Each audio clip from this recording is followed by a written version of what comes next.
Servus, ich bin der Andreas Kerscher, neben mir ist die Tina Sprung. Wir sind von der Passauer Neuen Presse und wir berichten jeden Tag über die Passauer Maidult. Und jetzt geht's zum Anstich. Jawohl.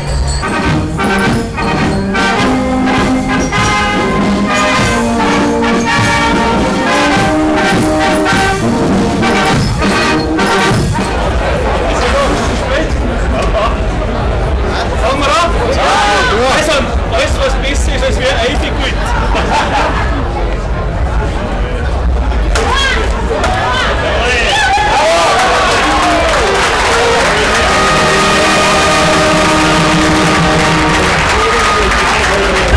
Waren es jetzt 2 oder 3 Schläge?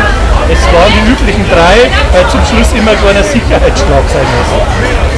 Es gibt Kollegen wie ein Scheuer Andi, der braucht 10. Es gibt Kollegen im Landkreis, die brauchen 20. Würden Sie mal ein Anfangsseminar geben? Nein, weil das schlicht und ergreifend auf Ex einkommt. Mir ist unlängst letzte Woche passiert, dass die Dichtung verdrängt hat. Da habe ich sage und schreibe 11 Schläge gebraucht. Also das ist einfach nur Pech, tagesformig an. Haben Sie aber vielleicht trotzdem einen Tipp, wie es die Kollegen besser machen können? Ja, man muss sich da bei solchen Aktionen immer vor Sabotage schützen. Also mancher macht da ein bisschen einen Streik vorher. Okay, danke schön.